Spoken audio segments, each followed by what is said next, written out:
Greetings, Commanders! My name is Melt, and this is an Echo replay. So, Echo has this weird skill, and everyone's been wondering about it lately because he was recently mentioned in the daily giveaway for the 3rd anniversary event, and he's always been kind of a whispered about commander, but we haven't really explored Echo. And the reason is because, frankly, he's kind of okay, but kind of conditional, and he has a lot of conditions to be good, and even when he is good, he's not exceptional yet. I don't really think he's going to have a super late game opportunity. I think he kind of peaked in season 4 or 5. But basically his whole shtick is if he loses troops in a slot, the next turn for each slot missing troops, he's going to do bonus damage. And it's a lot of bonus damage. The problem is one, it's not a guaranteed hit for the bonus damage. 2, you have to lose troops in order to activate it. 3, it happens on the second round. 4, there are better choices for damage and guaranteed hit. And up until, recently, it was like you didn't want to have troops in the back row anyway.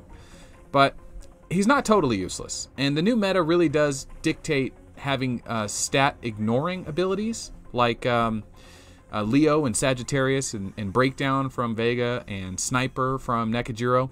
Or a non-violent resistance from Gilly. That's the meta right now, especially for infantry. But with these new penetration builds, there is a chance that you could start doing some weird things with Echo, given that you have to have guaranteed hit gems on him, because hitting is important. If he has a super extra amount of damage, you still got to land those hits. So that's what we're talking about today.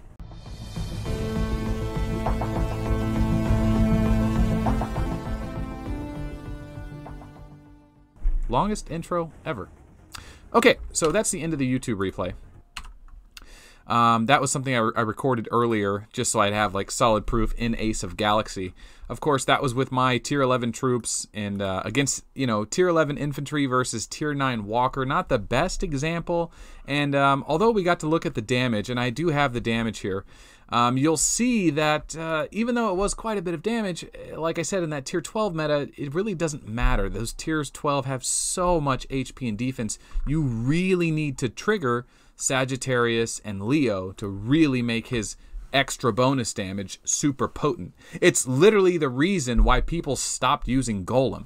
So the reason, amongst other reasons, I guess the real conclusion to this video is if you really want a commander who hits really hard, Golem was that guy, but he got replaced by Vega because Vega not only had the bonus damage, but Vega also had the ability to ignore your opponent's defense, and Golem didn't. So even though he was hitting for tremendous amounts of damage, the ships they were using, it just had way too much base stats. You have to ignore those base stats. So yeah, Echo's 2 abilities, let's get into it. He's got a 20% skill, which is actually a really cool skill. It's unique to him, I think. Basically, he does a bonus attack, a second attack. So he attacks normally, it does the awakening, and then there is an additional attack. That's the skill, 20% chance. This additional attack will be 1% per level, so up to 60% of the normal attack, which can be really good if he's stacking penetration. And the activator's HP will recover 10% of the damage from the additional attack. Kind of like Grievous, kind of like Galileo. So he's the infantry version of those 2 commanders, but it's only a 20% skill, which is interesting about Echo because he's the only life gain infantry commander. I really like that about him, but this is not a guaranteed hit. I don't believe it is, and even if it is, it's not that good. It's mostly meant to heal. What's interesting about this skill is if you kill the slot and hit the ship behind it, you could still heal yourself for like maximum damage because ships don't have HP or defense. Your opponent's enemy ship, not the troops. So that's kind of cool. He can heal himself up quite a bit, but it's a 20% skill. We don't get too excited about these skills. Now in the 6v6. This is actually really cool. In the 6v6, this could do a lot of damage. But and if someone like me could benefit from this skill, and I'll talk about that in a little bit if I remember. His second ability is 100%. This is the main one I was talking about, No Mercy. Basically, it says when your troops have died in a different slot, starting the next round, all of your troops get buffed. That's why I had Rangers in slots 1, 2, and 3. It doesn't even need to be a full slot, just one unit. One Ranger will trigger it for each slot. So there was 3 slots triggered of No Mercy, and I'll show that again. But basically at level 20, he gets 100% bonus damage, which kind of comes out to be like 50 to 100%, more like 50% bonus damage. Remember, if you don't trigger Leo or Sagittarius, it's just raw attack, and it doesn't scale as well later into the game. That's why that penetration meta needs to be talked about.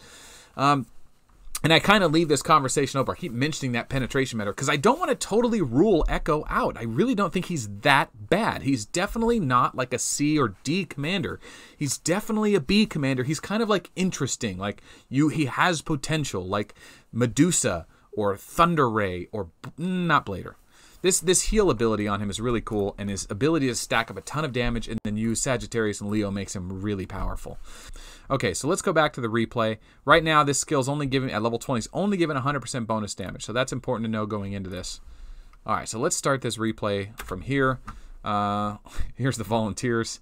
I found a guy. Now notice there's a bunch of choices here. There's a Rogers I could have gone against. There's the March showing.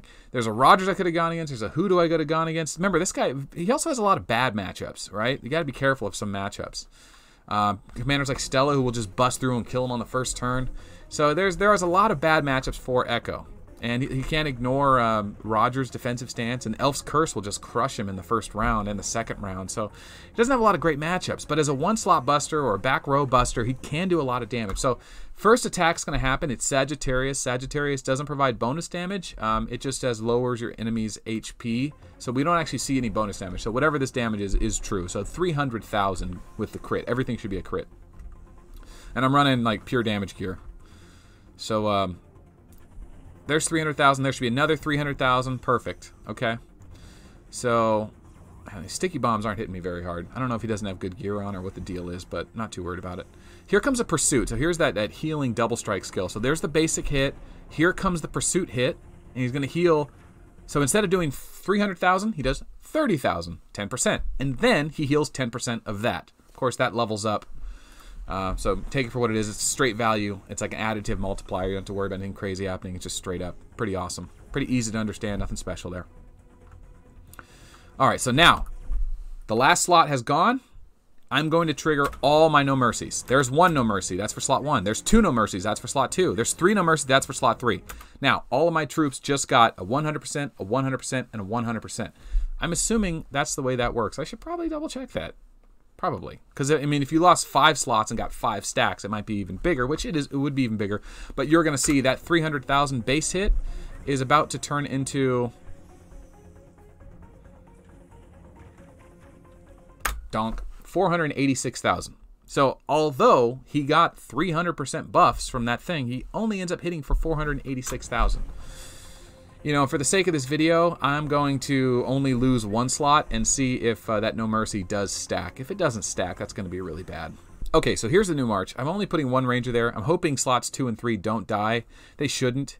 And I'm going to go against the same enemy. And the reason I'm letting those troops only have one unit, because I don't want them to kill the front row, because our last damage was based off the front row, and I don't know what his gear is. He may have like a front row buff item. So I don't know for sure. Probably not. Most people are running Valkyrie or damage helms. But anyway, I just wanted to do that to make sure, you know, I didn't kill that slot. I wanted to have something to hit next go around. But I realize now that that's not... yeah, that is going to happen. We're going to hit the back row. That's right. Okay, so that's all good. Ignore that. It's going to be the same test. All right, come on, come on. So these guys should survive, hopefully. Hopefully these guys survive. So that means that we only get 1 slot trigger of No Mercy. So instead of hitting for 300,000, buffing to 450, we should see 300,000 buffing to 350,000. So this hit come around should be, well, we'll have to ignore slots 2 and 3. So what we really want to do is focus on the back slot here. So there's the 1 No Mercy. Looks like he's getting all of his guaranteed hits. Cool. Don't lose a troop. Perfect. Okay, so we're most interested in slot 3, 4, and 5. We don't care what this front row does here. Ooh, that Leo might be too much. Oh, shit. Okay, hopefully we don't get a trigger here. We don't want to see a trigger here. Although if you do get a trigger of Leo, it's about, you know, a double damage trigger. So here it is. Basic hit goes from 380,000. Exactly what we thought. So No Mercy does stack, but it only lasts 1 round. So I'm going to have to do a conclusion video on all this and kind of wrap it all together. And I'm going to do that right now once I can get out of this replay, or this ace replay. So this No Mercy skill, it's kind of a all-in-one or all-for-nothing kind of deal. You wouldn't full march with him and slowly get beaten down and go toe-to-toe and heal up. Not with a 20% heal skill. Not when your opponents can have Cepheus. Not when it's 20% that you're relying on. It's just there's just not enough there. But if you do decide to put troops in slots 1, 2, and 3, just one or low troop number, so they intentionally die, that following second round you could really stack this No Mercy up. Hope you get a trigger of Leo, Sagittarius, or whatever infantry, maybe airships, Scorpio if you're running tier 9 or 10, and you can really hit somebody really hard with it. The problem is that if that's what you're going for, there's plenty of better ways to do it. Namely, Nekajiro and Gilly. They're going to be able to get that damage. And Echo's a pretty hard to get commander. His No Mercy skill doesn't have guaranteed hit. So there's just a lot of drawbacks about him. But what I really do like about him is he is super weird. You could put all of like a bunch. Yeah, the other thing is you got to have a lot of leadership. Anyway, I don't want to go down that road. I think that pretty much covers it. Listen, if you want to build him up with Leo and Sagittarius and Scorpius for a lot of guaranteed hit, and you want to build him with balance instead of Maguel, which you think you probably should get the crit damage here, and the devastation on to really get it stacked up, yeah, you could do some damage with him. But at the end of the day, there are better options. He's kind of a neat hero. If they buffed Pursuit, and since he was mentioned last week, maybe they'll do something with it. If Pursuit got buffed to 40% or 60%, he would be very considerable. Honestly, like hugely considerable. But I don't think that's going to happen. But we'll keep an eye on Echo. For now, this is why no one uses him. He's just not great. He's not totally bad. He just really hasn't adapted. There's no real gear sets for him. And the only caveat to that is if you run penetration on him, if you run damage reduction on him, so if you go Fearless and then the Wrath Helm for infantry, and then this Shadow Helm with a little resistance weaken and double penetration with the penetration hull with the Andromeda penetration, and 2 sets of guaranteed hit of Leo and Sagittarius, or if you're tier 12, then probably I'm going to have to go with Gemini, but well, it is what it is. Anyway, he has that, but that's why no one mains him. Honestly, he's just not that good. He's not that bad. He's kind of a weird commander, and everything doesn't do as well as it reads it should. So even when he says he's going to have 300% of that damage that stacks up for that second turn, instead of hitting for 300,000 and then cranking it up threefold to say 1.2 million, instead it only cranks up to about 450,000. So that's only a 50% increase. And that was a 3 stack. So if let's say you did it all the way down, you had 5 slots trigger. Let's say you have level 60 skill instead of level 20. You get 300% per level. You could increase that damage from, say, the 300% only getting 50 to the 300% giving 150. So even at best, you would only get 50% damage increase per dead slot. That's not very good. So that's what it all boils down to. Even if you had it max skilled, your damage will only increase 50%. Remember, that doesn't negate HP and defense. So I feel like I'm talking in circles here. Bottom line is the new meta ignore stats. Tier 12, you got to ignore stats. That's what Leo and Sagittarius do. Raw damage just doesn't get you over that threshold to beat their defense and HP. So no matter how much attack you stack, you are multiplying it against a massive amount of dodge and HP. And these abilities that ignore 60% of their HP straight up, or 60%, or let me see, what's going on here? Oh, that's the wrong one. Okay, I was like, what? So even if you ignore 6% of their defense, that's a big deal. 6% of their HP. If you ignore 6% of the defense, that's a big deal. Increasing your damage 300, 600, 800, 900 doesn't matter if you can't break through that multiplier, and that's how defense in this game works, and HP. So that's Echo. I hope you enjoyed that. I know a lot of you guys have been waiting a long time for this video. I'm sorry it wasn't as, maybe it was everything you hoped for. Maybe it wasn't. I don't know. But that's kind of why I've been holding off on it. It's not a hard video to do. It's kind of a weird one. But he's just not great. So that's it. I hope you enjoyed the video. Oh, what? You thought there wasn't going to be a release? Nah, there's a release. Woo! Thanks for everyone for staying till the end. Looks like we're going to have a release commander at the end of this video. Now I need you to stop for a second.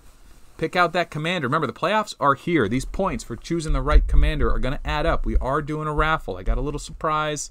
There's going to be some winners. People are going to get some cool stuff. I hope you guys like the Christmas story. It's going to be kind of like that. Drink Coke. Anyway, is it Coke? I don't know. What's the commander you got in mind? Is it D commander, or C commander, B commander? Who's saying Ichiro right now? It's not going to be Ichiro. I kind of feel like it's a B commander today. I've mentioned Vega a few times. Could be Vega. But if I had to guess, I feel like it's a Walker day. It's a Walker day. It's Kraken. Lock in your votes in the comments below. If you're right, you get 4 points. 3, 2, 1. Kraken. Kraken. Oh, this one's getting deleted. Shit.